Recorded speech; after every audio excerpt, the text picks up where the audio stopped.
First video में हमने difference पढ़ा था फ्रेज और क्लॉज का। फ्रेज में सब्जेक्ट और वर्ब दोनों ही नहीं होते और वो ग्रुप ऑफ वर्ड्स है।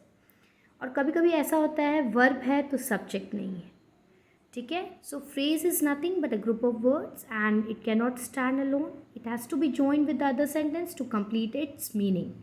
तो यहाँ पे एक एग्जाम्पल फिर से मैंने लिखा है जो बोलता है मियाऊ सो लाउडली, है ना, मियाऊ सो लाउडली। तो इसे ज्वाइन कर दिया गया यहाँ पे सब्जेक्ट के साथ, दैट कैट मियाऊ सो लाउडली। तो ये कंप्लीट हो गया। तो क्लॉज में सब्जेक्ट भी हुआ और वर्ब भी हुआ, है कि नहीं, और प्रेडिकेट भी होता है। तो predicate consist of verb plus object plus subject complement और ऑब्जेक्ट कॉम्प्लीमेंट। फिर एक और एग्जाम्पल आप देखिए, I graduated last year. I यहाँ पे सब्जेक्ट है, ग्रेजुएटेड वर्ब का काम कर रहा है, लास्ट ईयर एडवर्ब का काम यहाँ कर रहा है। तो ये खुद में एक कंप्लीट सेंटेंस है, ठीक है। तो ये एक क्लॉज हो गया, क्योंकि क्लॉज हमने पढ़ा है कि वो एक सब्जेक्ट और एक वर्ब कंसिस्ट करता है। तो ये एक क्लॉज हो गया, वन क्लॉज सेंटेंस, एक सेंटेंस जिसमें कि सब्जेक्ट भी है और वर्ब भी है। नेक्स्ट आएंगे, आप अगर इस सेंटेंस को देखेंगे, when I came here I saw him, यहाँ दो सेंटेंस है, ठीक है। अंतर क्या है कि पहला जो सेंटेंस है वो कंप्लीट है, क्लॉज है आई केम हियर, लेकिन उसके साथ व्हेन जुड़ा हुआ है जो कि टाइम को इंडिकेट कर रहा है, ठीक है ना। आई सॉ हिम ये भी एक क्लॉज है, ठीक है। तो ये क्या हुआ, टू क्लॉज सेंटेंस हुआ, ठीक है, टू क्लॉज सेंटेंस हुआ। नेक्स्ट चलेंगे, when I came here I saw him and he greeted मी। पहले हमने क्या पढ़ा, वन क्लॉज सेंटेंस जो कि खुद में कंप्लीट है इसका मीनिंग, तो इसे इंडिपेंडेंट क्लॉज भी बोलते हैं। फिर आपने देखा टू क्लॉज सेंटेंस है जिसमें कि एक में व्हेन ऐड है, ठीक है, और सब्जेक्ट भी है वर्ब भी है, फिर सेकेंड सेंटेंस में भी। तो ये दो क्लॉज हो गया यहाँ, ठीक है, ये आपको समझना ज़रूरी है। फिर नेक्स्ट चलते हैं, इसमें आप देखेंगे तीन क्लॉज, पहला ये व्हेन आई केम हियर, दूसरा आई सॉ हिम, तीसरा ही ग्रीटेड मी। तो जो ये सारे क्लॉज है ना, ये क्यों यहाँ लिखा गया वन क्लॉज सेंटेंस, क्योंकि एक सेंटेंस में आपके मोर देन वन क्लॉज भी हो सकते हैं, मोर देन टू क्लॉज भी हो सकते हैं, ठीक है। तो ये तो हुई बात क्लॉजेस की, क्लॉज क्या होता है और सेंटेंस में किस तरीके से यूज़ होता है। आगे चलते हैं, जैसा कि आपने सबसे पहला एग्जाम्पल यहाँ देखा था, आई ग्रेजुएटेड लास्ट ईयर। ये खुद में एक कंप्लीट सेंटेंस है जो खुद एक कंप्लीट मीनिंग दे रहा है आपको, जिसमें कि सब्जेक्ट भी है, जिसमें कि वर्ब भी है ना। तो सब्जेक्ट और वर्ब है मतलब कि वो एक क्लॉज है। तो ऐसे क्लॉजेस को हम, जिसकी मीनिंग कंप्लीट है, उसे बोलते हैं independent clause. It functions on its own to make a meaningful sentence, ठीक है, अर्थ होना चाहिए उस वाक्य का, and looks much like a regular sentence. और एक सेंटेंस का रेगुलर फॉर्म क्या होता है ये हम जानते होता है S plus V plus O, है ना। तो लाइकवाइज एक इंडिपेंडेंट क्लॉज में सब्जेक्ट होता है, वर्ब होता है, ऑब्जेक्ट होता है, जो हमने पहले भी वीडियो में कवर किया है। एग्जाम्पल देखिए, he is a wise man, है ना, ये एक पूरा क्लॉज हो गया। तो इस पूरे क्लॉज को इंडिपेंडेंट क्लॉज बोलेंगे। आई लाइक हर, आई सब्जेक्ट हो गया, लाइक आपका क्या बोलते हैं यहाँ पे वर्ब हो गया, और her I like her, isn't it, so this becomes your object. तो यहाँ पे जो है आपका ये जितने भी सेंटेंसेस हैं, डू इट प्लीज़, तो ये क्या है, कमांडिंग सेंटेंस है, ओके, इम्पेरेटिव सेंटेंस है, इसमें यू हिडन है, ठीक है। तो ये सारे जो हैं खुद में मीनिंग भी दे रहे हैं, सब्जेक्ट भी है, वर्ब भी है। तो ऐसे सेंटेंसेस को हम इंडिपेंडेंट क्लॉज बोलते हैं। आगे की ओर चलते हैं, ठीक है ना।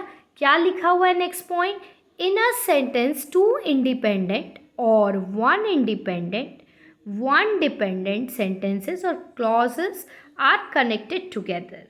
ठीक है, हाउ दे आर कनेक्टेड वो भी पढ़ेंगे। कभी कभी होता है ऐसा कि एक सेंटेंस में एक इंडिपेंडेंट क्लॉज रहेगा, एक डिपेंडेंट। ये भी मैं बताऊंगी आपको कि एक्चुअली डिपेंडेंट क्लॉज होता क्या है। इंडिपेंडेंट तो आपका क्लियर है, एक सिंपल सेंटेंस जिसमें कि सब्जेक्ट भी है, वर्ब भी है, ठीक है, ऑब्जेक्ट है या सब्जेक्ट और वर्ब है, वो इंडिपेंडेंट क्लॉज होता है जिसकी मीनिंग भी कंप्लीट होती है। नेक्स्ट चलते हैं। ठीक है, they are connected either through coordinating conjunctions और सबऑर्डिनेटिंग कंजंक्शंस। क्योंकि हमने अभी पढ़ा इंडिपेंडेंट क्लॉज के बारे, फिर हमने एक और पॉइंट पढ़ा कि कुछ सेंटेंस ऐसे होते हैं जिसमें एक इंडिपेंडेंट क्लॉज, एक डिपेंडेंट क्लॉज या दो इंडिपेंडेंट क्लॉज, ठीक है, या फिर दो इंडिपेंडेंट क्लॉज और एक डिपेंडेंट क्लॉज हो सकते हैं। ठीक है, तो ये कैसे बनता है, ये इंडिपेंडेंट क्लॉज तो बन जाएगा क्योंकि मैंने बताया उसमें एक सब्जेक्ट होता है, एक वर्ब होता है। तो ये डिपेंडेंट क्लॉज क्या है, वो कैसे बनते हैं, तो उसमें सबसे बड़ा रोल जो होता है ग्रामर में, कॉन्सेप्ट है वो आपको पढ़ना है, कोऑर्डिनेटिंग कंजंक्शंस।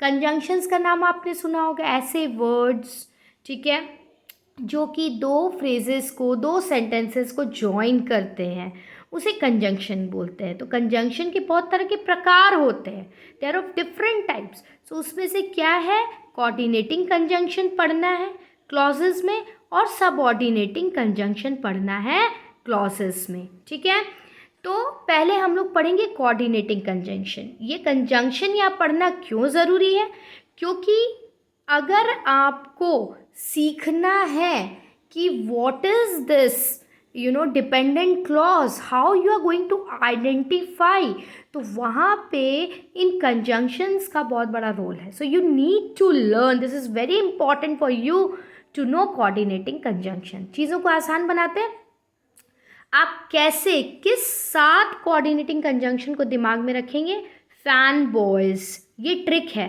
ठीक है, ये एक्रोनिम है, शॉर्ट फॉर्म है, ऐसे याद रखेंगे।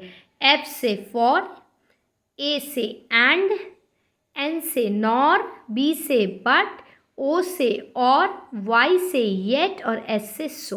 तो इसे बोलते हैं फैन बॉयज और ये बहुत ही इम्पॉर्टेंट है।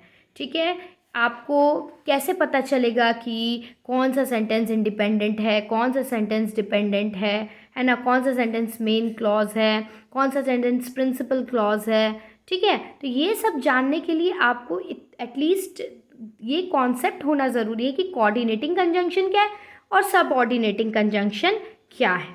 आगे चलते हैं, दीज कोऑर्डिनेटिंग कंजंक्शंस, इसे क्या बोलते हैं हम लोग, कोऑर्डिनेटिंग कंजंक्शन।